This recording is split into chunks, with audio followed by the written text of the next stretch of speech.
when we fixate on AI or the tech sector, what we want to do is just make it a good place to run a company, be a good place to live, right? An employee who has, is not worried about who can get GP appointment quickly, can be back in work quickly. We need to fixate on AI, obviously, but we also need to fixate on just being a great place to build a company, a great place to live. And that in itself, I think, will end up giving us this fantastic ecosystem. Welcome, everyone, to the next episode of the LFG podcast with myself, James, and Becca Ray. We're excited today to have Ben Warner with us, co-founder of Electric Twin. Really exciting and interesting company, which will go into really at the forefront of using AI and tech in the UK. Can't wait to dive into those topics. Going to be covering so many interesting areas today, from your time in government, from the UK tech scene to obviously Electric Twin and AI and that as a sector.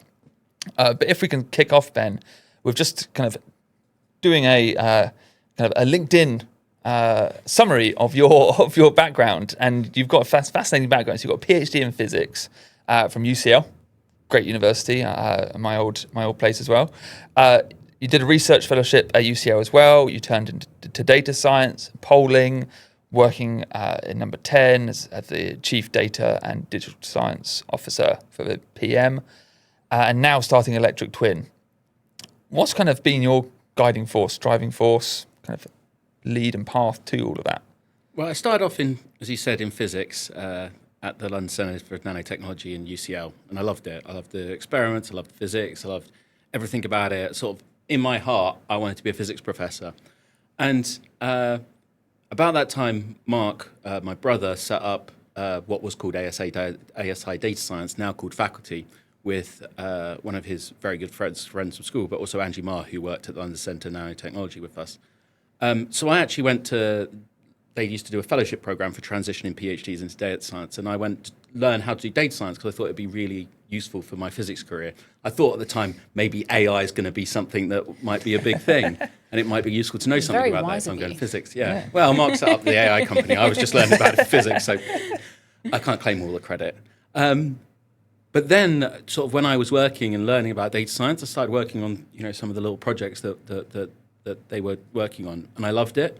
And actually, it turns out I preferred sort of the real world and trying to explain and understand the real world much more than physics experiments. So then that's really the truth of it, is that I just like trying to put myself. I just like situations where you're trying to solve these really, really hard, complex problems around human behavior. I just don't think we actually understand the world as much as we think, and so there's a sort of like much greater sort of opportunity to discover new stuff, and the low-hanging fruits are far lower to the ground than physics, where you're into string theory and quantum chronodynamics and all this stuff before you're even off the ground.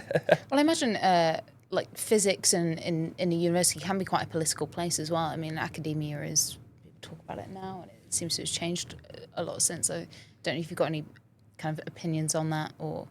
Yeah, I think that academia is a weird one because we talk about it sort of like as sort of universities, but really, sort of like the people I worked with was the centre, and then, my supervisor and the postdocs I worked with. And I was lucky enough to have a brilliant supervisor and an amazing postdoc. Both of them are incredible, sort of who looked after me, mentored me, pushed me, gave me feedback. That really sort of meant that PhD experience was phenomenally useful. I wouldn't be where I am today without that.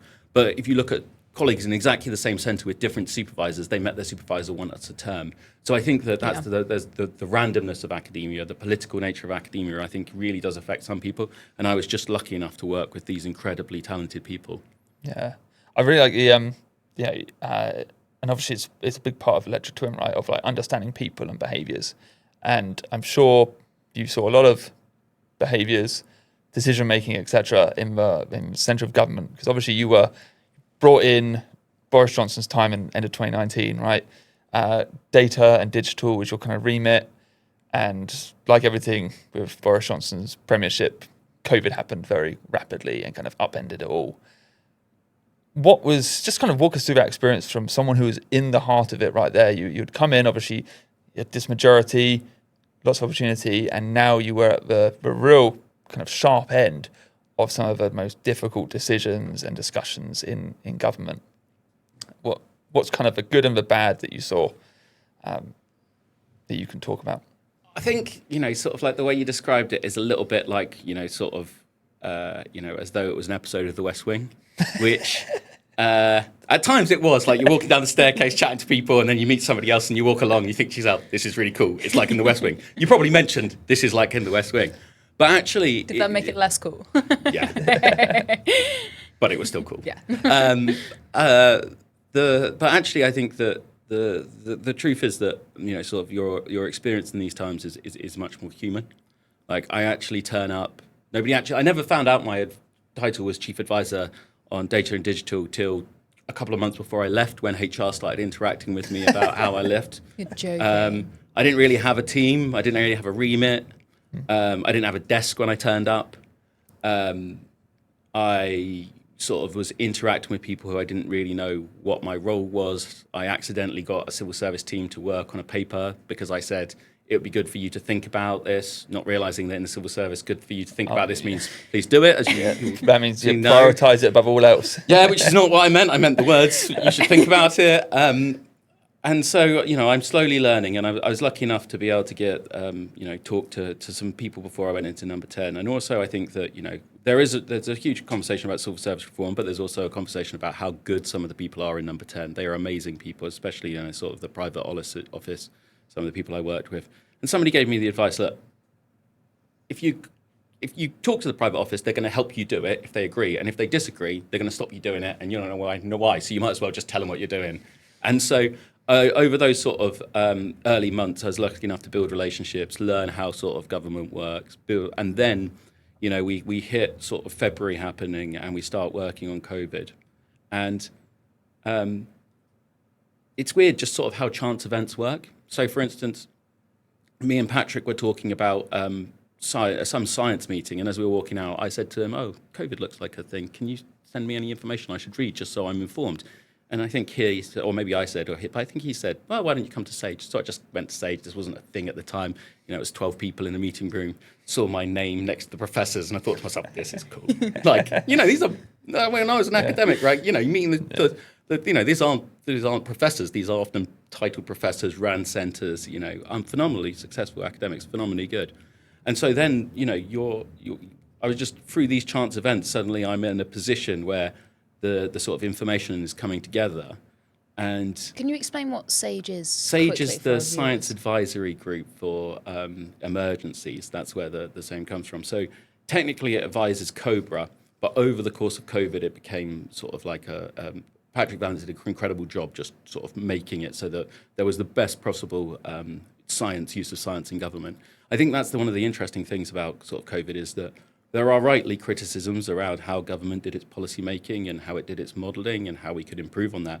But I think unfairly people talk about it, not realising that's the high watermark.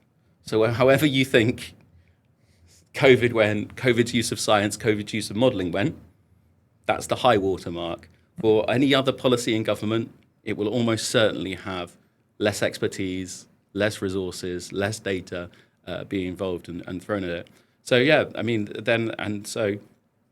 we're in this sort of February, March period where it just seems like the plan is crazy, and everyone's telling us we're the best prepared country in the world, and it's really hard to say, I don't think we are. And I take notes in meetings just to help me pay attention, keep understand, and I can look back at my notes and see like people saying that there's PPE, there's all this stuff.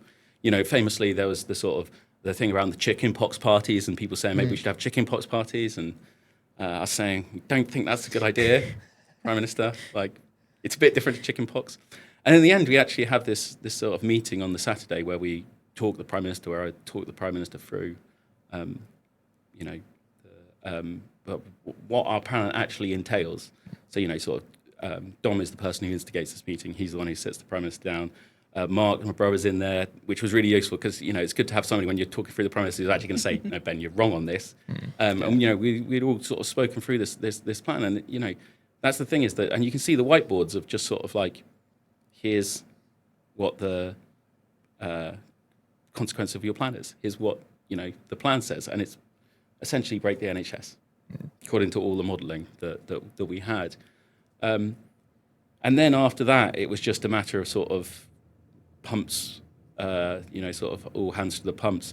Interesting, that's actually when I met my founder. The founder for Electric Twin co-founder is Alex Cooper, and he was one of the first people brought in. He's 20 years in the military, known as one of the best operators. And so when we were sort of thinking about how we fixed the UK plan, because it was wrong, he was one of the first people to be sort of press ganged in from his career, retiring for his peaceful life too. And he was actually the person who ended up ramping up a lot of the testing capability in the UK. And I think there's a lot of really, really untold stories of people coming in and doing hugely successful efforts within COVID. The vaccine task force is often talked about as the sort of highlight, but there's a lot of others, truly tremendous stories. But there's also, on the other side, truly horrific stories where we really need to learn our lessons. But it must be, it must have been so terrifying to kind of stand up there and put your case forward of why. I mean, it's a huge situation that's going to have consequences on everyone. It's obviously the opposite side. If you don't say it could be worse. But there's an element of like huge bravery there. I think the bravest person is Dom, right? He was the one who said, "Prime Minister, you've got to get in a room and talk through this," right? That's sort of like where the true bravery. I think it's actually quite easy to talk through the science that a lot of very thoughtful people have put together, talked about, and then there was other people in the room. But yeah, the true bravery there is really him saying, "No, we're going to have this meeting. We're going to put our, I'm going to say this is important, Prime Minister." And for me, it was just a matter of talking through the science. It's what I've done all my life. If anyone hasn't worked in government and like you have this kind of view of the system and machinery of government, right? That it should be operating at a way in which you have your senior leaders, your prime minister, etc., feeding down to organisations like SAGE, DHSC, etc., and asking these kind of questions, and then those feeding back up, and you get this kind of well-rounded plan. But as you're kind of highlighting here, actually, one of the things that completely pivot us out of the disastrous trajectory was a meeting pushed by a single advisor, and then a group of you go in and kind of raise the alarm. And that just shows like the influence that individuals can have on a huge government agenda.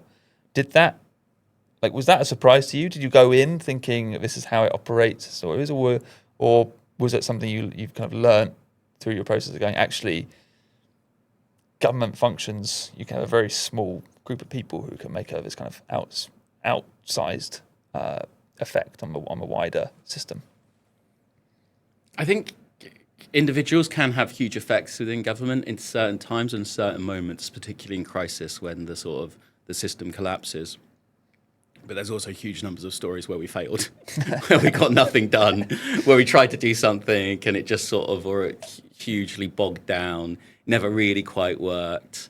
The efforts that were put in, so involved in setting up ARIA, the efforts behind the scenes, getting involved in that, pushing that through. That looks like a very different story. That is not the story of a couple of advisors having a meeting and suddenly things happening. That is a story of a large number of people putting in a huge amount of effort. And then even after I left, there were still people there putting in a huge sort of effort just to keep it on the tracks. So I think, it's really important when we think of government, we don't think of it as either or. In different situations, in different worlds, it can be, there are always opportunities to exploit and have a massive impact. I set up the number 10 data science team, and we were in one meeting around digital and data, and I talked about the President's Fellows, which is the Innovation Fellows, which is like a US program where they get very talented people in to work in government about digital and tech. And somebody, Alex Chisholm said, I think that's a good idea. And then suddenly two people on my team, a person called James Goot, just sort of pushed it forward. And actually, I was, the Labour government has expanded on it and pushed it forward, and this is a really successful thing. And the things that those innovation fellows have succeeded in is amazing. Some of them haven't done so well, some of them have done incredibly. So that's an example of just how small things can occur and small things can change. There are lots of examples where we try and do something and nothing happens, just sort of hits the treacle. And what, from your perspective, like where did you see any patterns in like what was a good predictor of something? Like, I mean, from our side, it was often political capital. If a politician was willing to expend a fair amount of political capital, that gave you some traction. But there wasn't like always a rhyme and reason to it. I mean, the Ukraine war stuff, crisis very similar to COVID, but it hit a load of weird roadblocks, which from the outside, again, you'd be like, this should be something which you can storm through. What about from your side? I mean, for a lot of the stuff that I was doing, especially on digital and data, it was more sort of internal focused. So it's not so much, sort of a big P political capital, more small P political capital.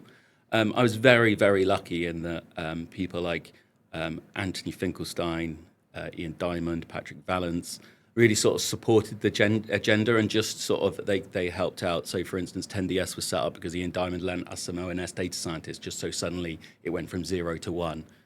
So usually it's that sort of thing is, can you create a coalition of the willing, find a path through where the people who want change, because there are people who want change in this sort of stuff. So you see, sometimes people talk about a blob or a monolith, and that's obviously not true. There's some really empowered people, really good people, really trying to get things forward. And so sometimes, and sometimes my role was to do nothing else than just try and create enough cover or enough opportunity for them. I'm not doing any of the work. I'm just sort of creating a space for them.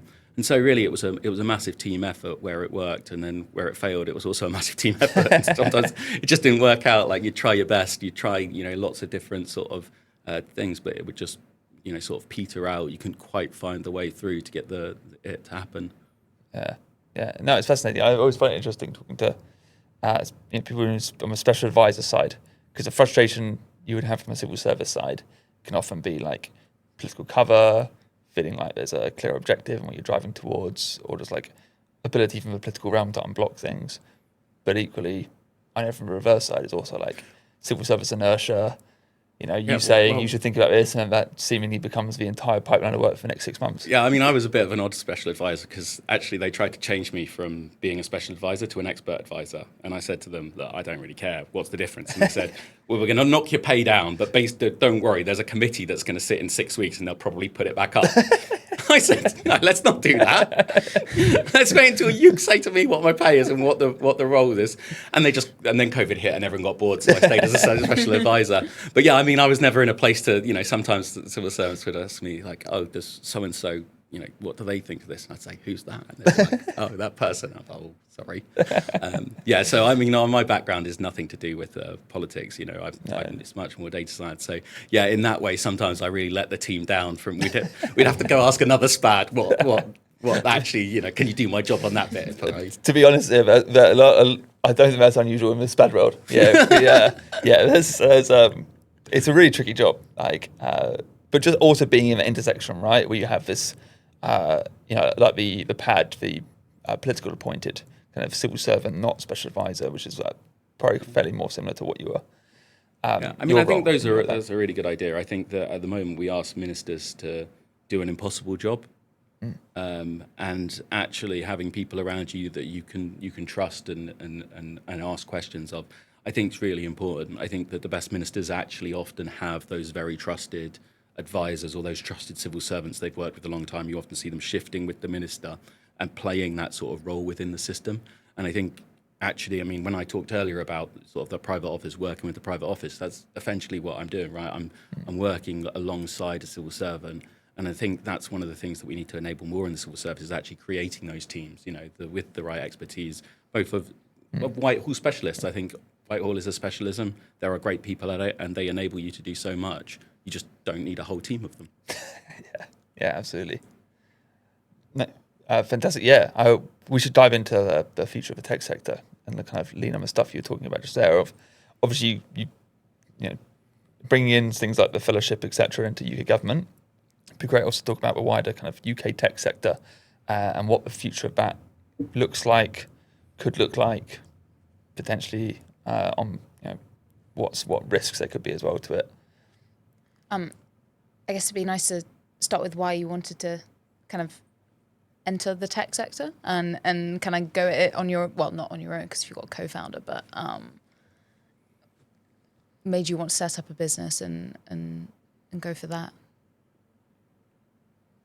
I think so. In COVID, we couldn't predict how people would behave. We didn't have the right tools. We couldn't build policies. We couldn't simulate it. You know, there's this famous quote that Dom said about how everyone thinks at the center of government there's a door, and behind it are the ninjas with the tools.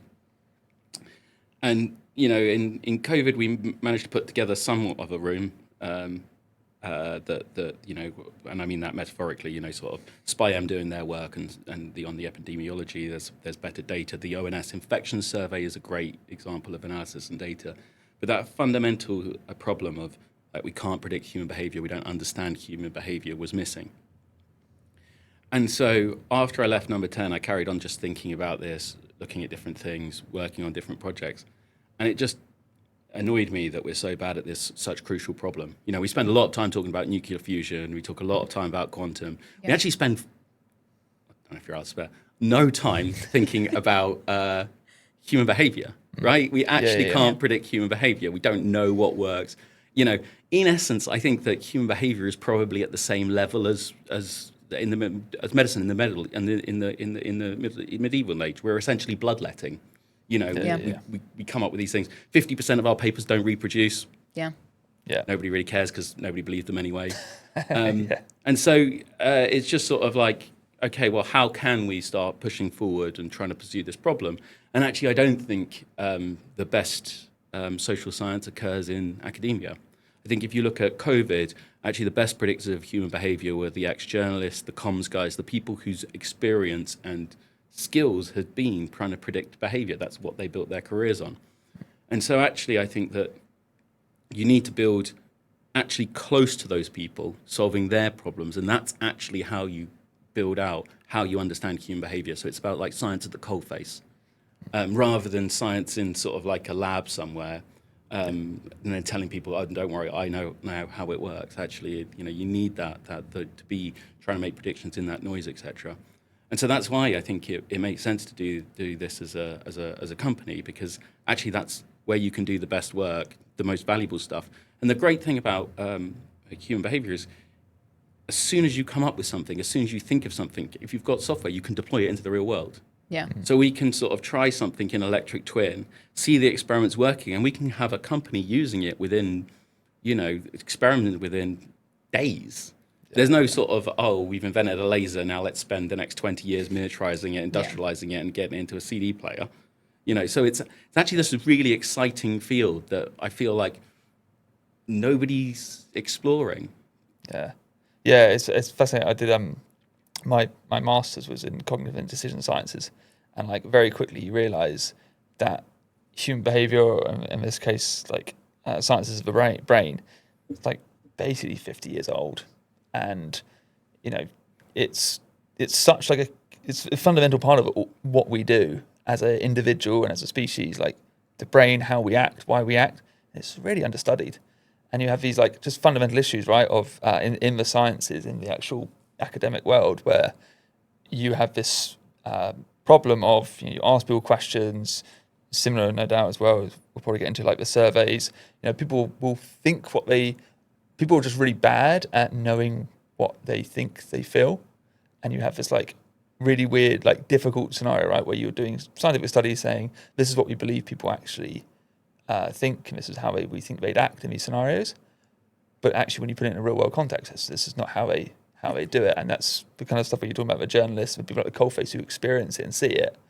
That's like actual closer to the truth. It's just incredibly exciting times. You know, I think your way of saying it, 50 years. Yeah, it's a science of 50 years. Imagine that means we're in, well, can't remember when Newton was, 1600s, 1700s. Like that's the era of science. Like it's such an amazing possibility. But in some ways, we sort of we remove people from that pioneer spirit by sort of like almost pretending, yeah, we're as good as physics, but we're not. And it's super exciting times.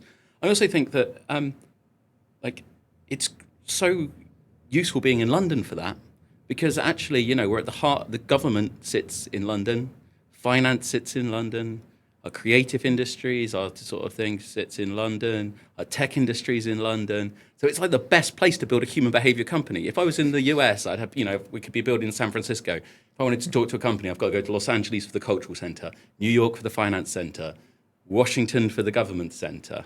But instead in London, everyone's there. We can be talking to them. We can sell to these different companies. We can be talking to some of the best media companies, the best cultural companies in the world, all in one day, sort of on a 15-minute tube ride. And I think that's an unbelievable advantage of London that we rarely talk about.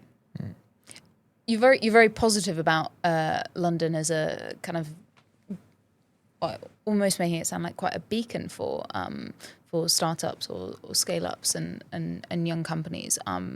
Do you think that there is stuff in a wider UK context that's going wrong with the way that we support our tech companies? Oh, of course. But I think You're being too positive. I'm sorry. I think that you can still be very positive, and I think I've said it's definitely true of London, but I think that's not necessarily true of other areas of the country because of what I've said. It's in London, therefore, you could, if you use that argument for anywhere else, it's not true. Fundamentally, though, I think that sometimes what we do is when we fixate on tech or AI companies, we sort of start trying to solve a specific sort of issue in a very complex system. It's a bit like, if you're thinking about, you're trying to become healthy after an injury and you just do physio on your leg. Well, actually, you're going to get injured again because actually you need to strengthen the whole self. So I actually think a lot of the time when we fixate on AI or the tech sector, actually, what we want to do is just make it a good place to run a company, be a good place to live, right? An employee who has, is not worried about who can get GP appointment quickly, can be back in work quickly. All these factors. So I think actually, for me, we can't fixate too much on I worry. Maybe we need to fixate on AI, obviously, but we also need to fixate on just being a great place to build a company, a great place to live. And that in itself, I think, will end up giving us this fantastic ecosystem.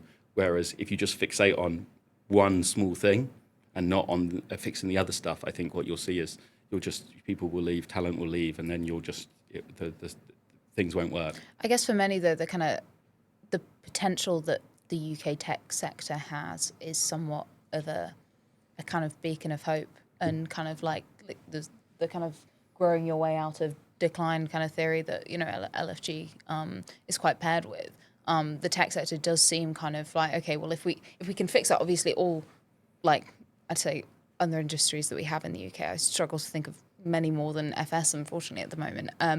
But it kind of acts as this kind of maybe we can get out of decline by using our incredible IP that we get out of our universities and good people and yeah, definitely. Yeah. I mean, I think we're very lucky with what we have. Like you say, universities, UCL, King's, Imperial, they're cracking universities for a country to have. We haven't even mentioned Oxford and Cambridge, right? We're really lucky. There's also other, very, very good universities that specialize in different things. That it's not just the sort of Golden Triangle universities.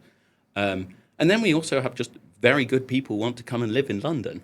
Right, so we have all the potential that we need. We also have the leading AI company owned by Google, but DeepMind is still built in the UK with UK. The people live in the UK. These are fantastic assets to have. So I think yes, we need to do more to be to improve things and to carry on making sure that we are at least the third best country in the world at AI. I don't think we should stop at saying we are just going to try and be the third best. I think it's hard, but I don't think there's any reason why we should just set our sights on the third place. But then I think we also need to be positive about what we have achieved, what is in the UK, because actually, if you look at a football match, it's not the crowd who's supporting the team that's 1-0 down that's cheering. It's the crowd that's 1-0 up. And so sometimes I think we just sort of look down, we're pessimistic, etc., rather than just being enthusiastic about what the UK, the London startups are doing, and then building on that, because I think that's actually the way to get people to behind you. If you say, look at all the success we've had, put a bit more in and we'll get more success, I think that's a much better argument than, oh, look how bad it is. But if we fix these three things, it won't be as bad. Yeah, and how from a startup side, it's really interesting that the ecosystem in the UK of the startup, because you have like the regulatory differences, and obviously there's elements of like our regulation which is complex, but a lot of the kind of stuff when I talk to people, they say actually our regulation isn't too dissimilar to the US. There's some nuances difference, but like that isn't the big restrictor. The big restrictor seems to be from people of like capital, access to capital at certain stages, but also like the maybe just like wider inertia in the system of people being more cautious about adopting new stuff. Do you find that from your side of being like, obviously you're breaking into a new frontier entirely, right? You're ultimately trying to compete electric twin with kind of surveys and something which feels very innately human, right? You want perspectives from what people think. How could an AI ever compete with that? Do you find that's like one of the big hurdles that you need to get past of for people to be like, oh, I'm willing to try a new thing and take that risk? And do you kind of see a risk aversion in the wider culture of the UK, or is also that kind of overplayed? I don't think it's overplayed. I think that there is probably a less risk-taking culture in the UK than the US. I think that's probably just true. Our science advisor, actually, Electric Twin, is Michael Murakrishna, who studies this. So we fair. could just message him and check, is it actually Phone true? a friend. Because this is one of the things that I think is funny, is we talk about some of these things, but actually we could just test it, right? Yeah. Because we can actually just, survey the US population, survey the English population, survey the founders in the UK and find this out. Yeah. We don't know, but yeah. this is it's a solvable thing. I suggest we should do it. So there is that cultural difference to the US, and I do think that plays in. I do think it plays into founders, and I think a lot of people concentrate on how do we get great founders in the UK, rightly. But I also actually don't think that is our biggest concern. Actually, I think we have great founders, and we have. I actually think where it affects us more in the UK is getting very good sort of, say, talent from sort of 1 to 20. I think it's interesting how when you talk to quite a lot of UK startups, when they have a sort of senior person who's joined quite early, often they're American. And so I think that sort of risk-taking of those other employees who roll in behind the founders, I think that's a bit of the conversation which isn't talked about. And I also guess think that's kind of, that might be to do with your personal risk capital as well, right? Yeah. So if you like, job market's hard in the UK. If this fails, are you going to take a lower pay cut? What for potential payoff in 3 years? Exactly, but that's I know I don't know what the solution to that is, but I think the reason is quite right, and so I think that actually has an effect. I also think that we're just I don't know if we're a generation later than the US, or the best people have moved to the US, but I don't think we have the same level of people rolling through to their second or third successful startup.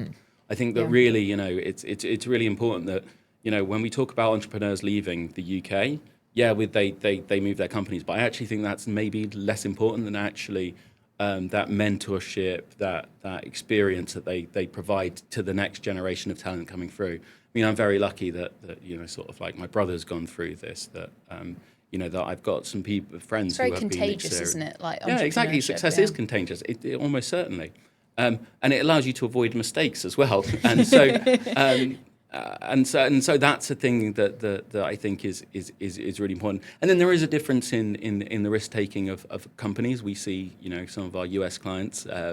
It feels easier to sell to them. Rather than in the UK, whether that's actually true or that's just a perception, I think that's difficult to tell. Do you think that's potentially also, to bring it back to the risk capital that actually corporates have as well? I mean, I talk to a lot of UK corporates. Their main concern doesn't seem to be kind of how.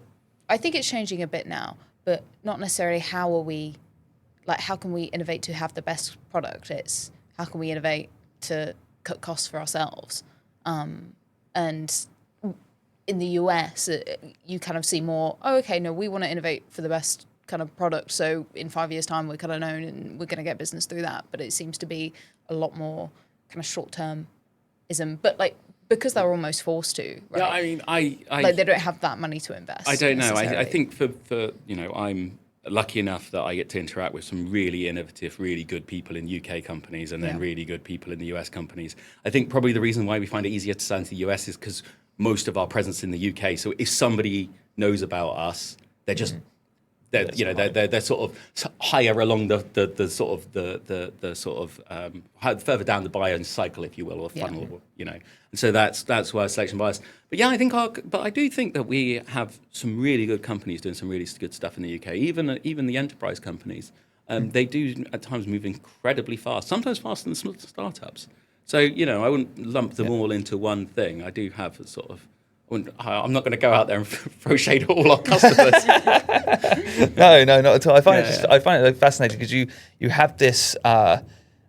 It feels like this dance kind of going on where you have there's a desire for capital, like ignoring the wider government policies and and obviously that's a huge part of the equation. But like you have your institutional investors or your large VCs, angel funders and stuff, and the feeling I get when talking to these people is.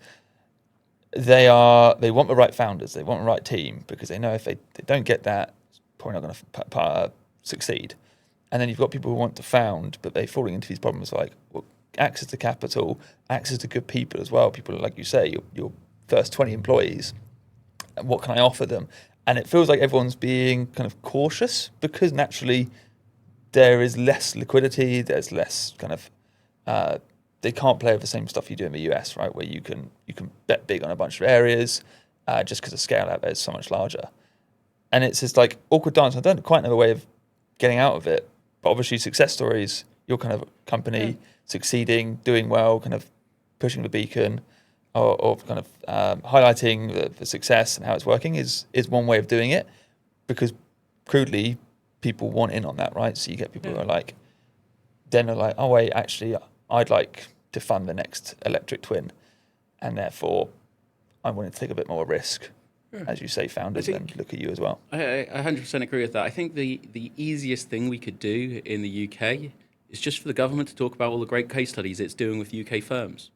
It's mental, the number of UK firms that I talk to, they're startups, they've got some unbelievably good case studies of work they've done with government, obviously particularly around defence. They're not allowed to talk about it. Yeah. And so suddenly these companies just are leaving. We're leaving probably billions of pounds of investment on the table through a sort of sort of security. And there is a security factor. I'm not don't want to go over the top of that, but if we just shout about our startups more and be positive about startups, Keir Starmer went over to Canada and signed a sort of memorandum of understanding with Conjecture, a Canadian firm, and the government announced it. I would say that it's probably better for the UK for them to be announcing their stuff they've done with British firms and supporting the British firms, and maybe when they go to Canada, helping British firms sell to Canada. Yeah. That would be, I would say, a more useful and positive way of encouraging the ecosystem that's basically for free. And there isn't, I'm not going to say everyone in government doesn't do that, but when you actually look at it, a lot of what government talks about is its big deals with international firms, not here's how we're actually doing some really excellent work with UK startups, which they're doing all the time. Yeah. I think politicians or the kind of Whitehall system, civil servants, etc., really undervalue that just like the weight that can provide. Like if you factor in the fact that like startups often do a lot of free work with organizations to get exposure, and one of the kind of core audiences or core like influencers you can have is actually politicians. As kind of dry as they are, etc., or can be, actually to say like the Secretary of State was at my startup, was at an event, was speaking about us, is really good signal for other companies to go, oh, they must be serious then. There must be something to look into. Like that authority symbol is huge. Yeah, definitely. I mean, anytime a startup stands on a stage with a customer that gives them credibility, it's incredible. The CMO of the Times talked about the work they've done with Electric Twin. Lots of people like technically like this is amazing, companies, because it shows credibility, right? Yeah. And so, it's not just about the work the government did. They can also showcase some of those sort of things and try and get, British companies, to your point on sort of enterprise, that's a great example of an innovative UK startup working with, one of the most internationally renowned brands in the world. Like, that's a great sort of best of Britain. Is that a bit of cliche? It's a bit of but it's a really nice. Cool. It's just a really nice example, and I call out what the examples that I do.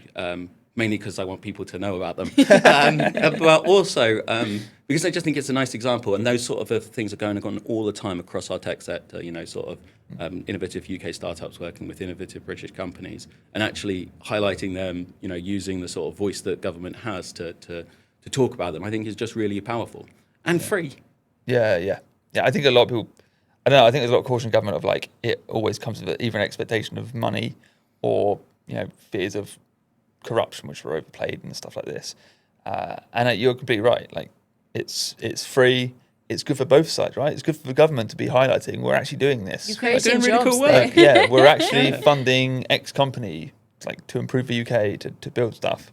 Yeah. And that's just good PR. Yeah, It feels it's really like cool. We often don't talk about the success stories in government. Even government doesn't talk about its own success stories. And I think that just sort of feeds back into this pessimism. So we've talked about electric twin a little bit, but we actually haven't kind of outlined exactly what it is, and we've touched on the periphery. It'd be great if you could just give a kind of, not to ask you for your 30-second pitch on electric twin, but it would be great to kind of just hear what it is, what is it offering, why do you think it's kind of an important thing to do? Yeah, so as we sort of briefly touched on, understanding people's behavior, what they care about, what they understand is really difficult. You can use a survey, and I said we can do the survey of America and the different founders.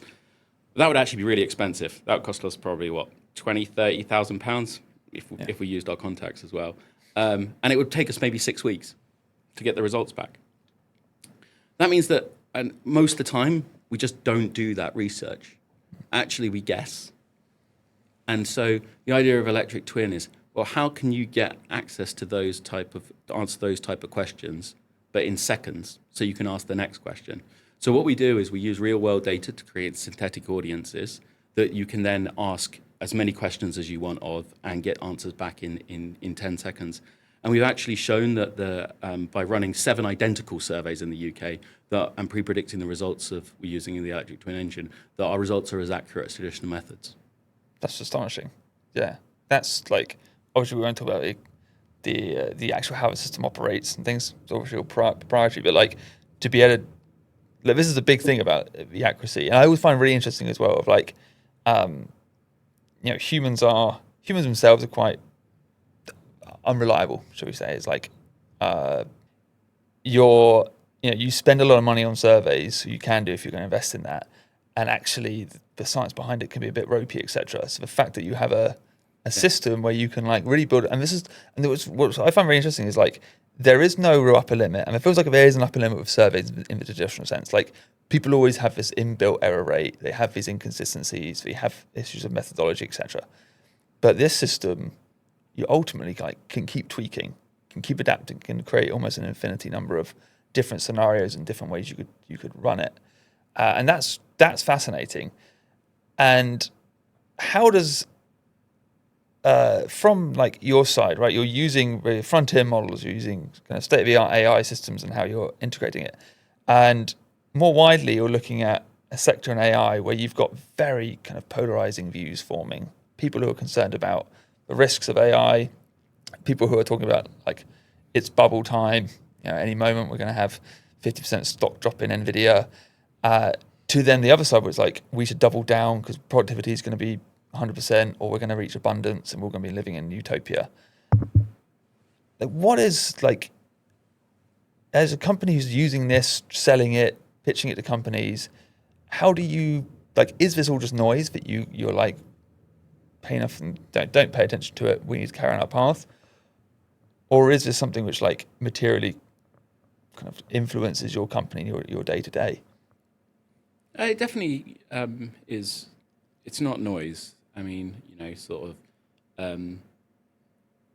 I think people are really excited about AI, and I don't mean that people as investors. I think that means all of us in our everyday lives. Like we're really excited about, like we're all probably using these workplace assistants to help us in our jobs, etc.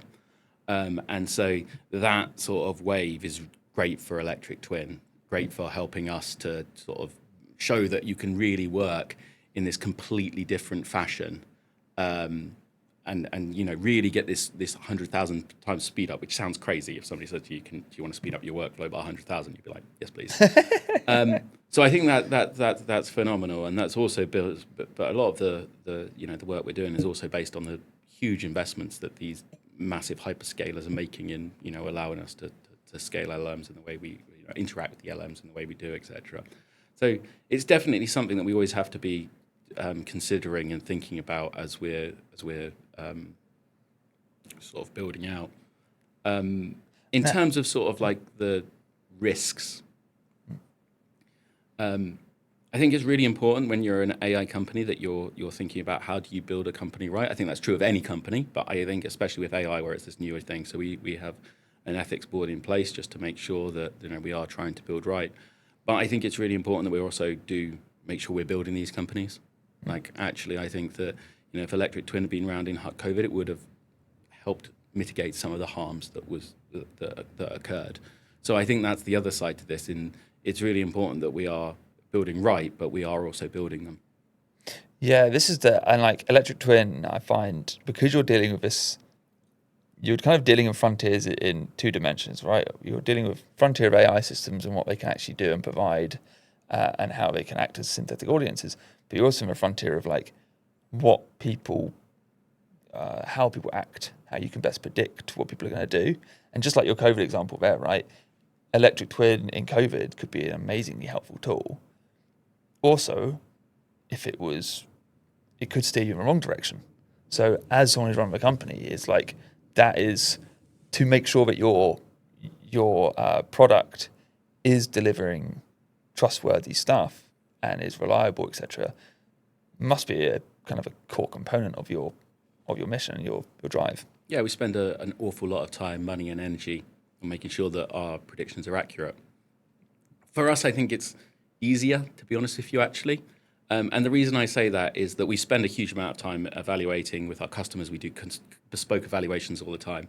But we do all that work because as soon as we put it into the hands of customers, the first thing they're going to do is test it, right? Yeah. So actually, if we don't do all that work, they're going to do that work anyway and point us that it doesn't Naturally, work. as a human, if you got hold of it right, Exactly. you'd have hours of fun. Yeah, exactly. We know that. Everyone does it. And the number of people that have,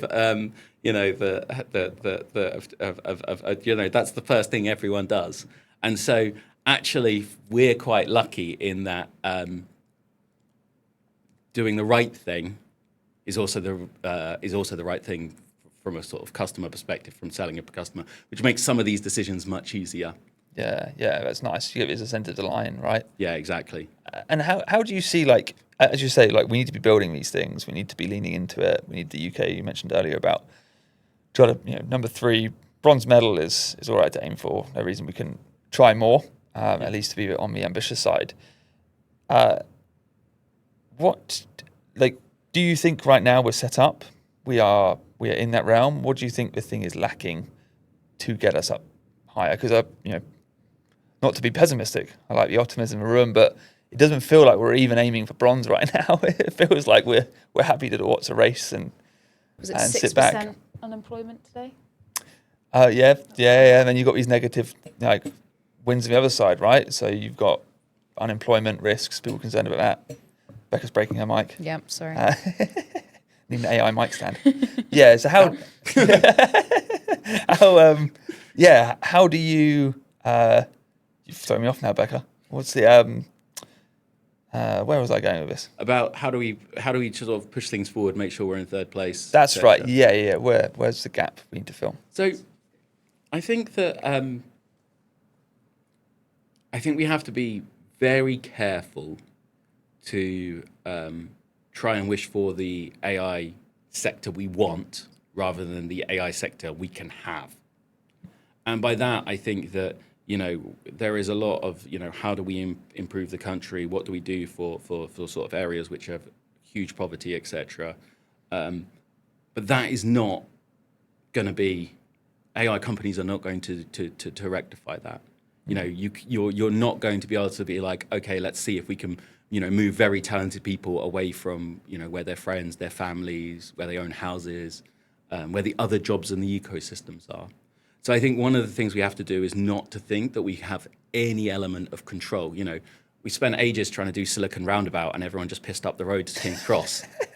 They're not moving, you know. Wait, what was Silicon Roundabout? I think I missed that. What was Silicon Roundabout was a sort of I don't know if it's, to be fair, it might be a thing. It was a sort of initiative. I must have been in the coalition days of sort of trying to make a tech system around Old Street.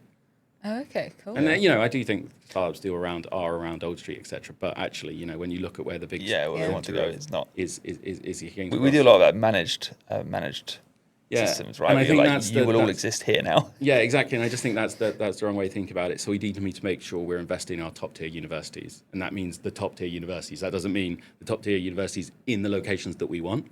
I also think it means that we are properly funding government science, government initiatives, you know, sort of, you know, obviously our intelligence agencies, but other areas of government. So they're properly investing at the scale they need to be. That doesn't mean the NHS spending 10 million on an initiative around AI. That probably means hundreds of millions. So I think we need to have that scale of ambition. And to do that, that means also working better with private sector companies and British private sector companies. And we have to be really careful as well that we don't just sort of like take short-term gains of just sort of like, oh, let's just use OpenAI. Look at the great work we're doing at the pilot of OpenAI. We need to make sure that it's British companies we're building with, because that gives the British company the case studies to go sell into America. And so I think it's about making sure that we're, you know, really thoughtful in how we use government money in government, in universities, and then about sort of just creating the right ecosystem wherever that is, and then really sort of over the time when we're, you know, we have this sort of flywheel of success, then we can start thinking about other stuff. But, you know, it's sort of a bit like planning. There's lots of stuff you'd love to do. Let's just work out how we build fast first. Then we can do everything else. And I think it's similar. I think we could make the mistakes that we've made in lots of other areas, again, in AI. And that means just sort of essentially just taking some of the pain that we would all love not to exist, but just to make sure that we don't lose it. Yeah, it's very similar actually to Max, who was on podcast a couple of months ago. From his side, he was talking about like data. This is mainly focusing on defense, but ultimately like data sovereignty, and the idea that we send vast amounts of our data over to America, etc., and we lose that autonomy. Then we lose that ownership. And similar to what you're saying about like, you know, sending it over to OpenAI, we should be like, what can we do internally? How do we actually invest in it?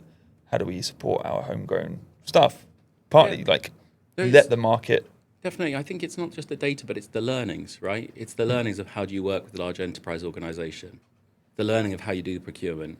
It's the learning from working with the end users and sitting next to those end users and discovering their problems and finding out about their problems and having the resources to then go out and then solve those problems as part of the contract.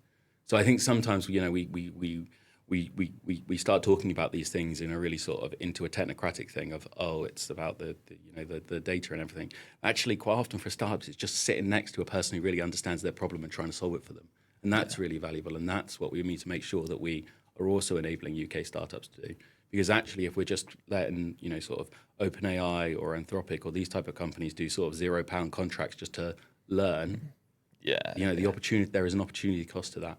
Now, obviously, you know, there isn't infinite resources in government. It would be lovely if government could just give every startup £1 million. I'm not, you know, naive enough to think that there's a rainbow, you know, pot of gold at the end of this sort of AI rainbow. But I do think those type of things are just really important. And that's actually where the sort of, if we look at where the unicorns of the UK are going to come from, they're probably going to come from interactions like that. So every time we lose one of those interactions, we're just losing that chance. It's only a small chance ever, right? Every time it's a roll of the dice. Every roll of the dice, I think we just need to be taking. Yeah, it's a fascinating difference, right, as well, because you have a startup, for instance, who that interaction with government or a customer is so huge, and like so that can sometimes be a turning point in like the organization of like, oh, this is actually now we've got product market fit, or we've able to kind of maybe the organization turns into an actual client, paying client, etc. Whereas you got your OpenAI, your Anthropics, who can go in and say, "Well, give us for free, government. Of course we can."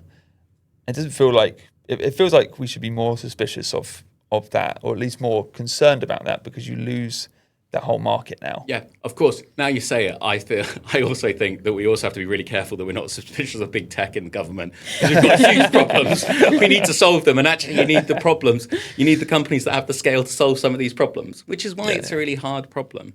But it is a complicated problem. But yeah, it's a difficult balance. No, I haven't really thought about it kind of from that angle. I've been very much on the idea of like, great, organizations going in, helping sorting a bunch of the productivity problems we've got makes a lot of sense. But equally, yeah, I do think there's a bigger cost than just like, oh, it's a 1-for-1 trade. Yeah. One customer for OpenAI or Anthropic compared to one customer for a startup. But there's ways you can work, right? You can just make sure that there is a UK company involved in that company. Yeah. Right. So you can say, yeah, OpenAI, you can work with us. Obviously, that's great. They're a phenomenal, world-class company. But also, you have to bring in, these other companies as part of that, so that they are learning, so that they are thinking, so that like some of that learnings, but also some of that learnings from working with AI, because obviously working alongside them and their engineers and stuff is a hugely valuable thing.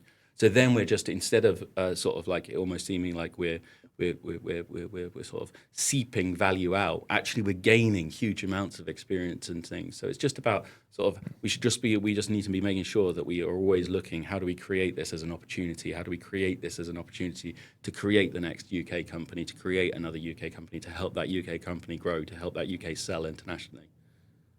Yeah. No, fantastic. I think that's a great pitch. Yeah. I think we've got to wrap up in a minute, but we'd like to finish on kind of the pessimistic, optimistic question. Becca, if you want to actually ask it properly. I mean, you've covered a lot of it already, I think, but I guess so. If you have anything new, any gems you haven't given, I've just said. What are you most pessimistic about with the UK? What are you most optimistic about? In that order, so we can end on a nice way. Yeah, nice high note. Get really dark,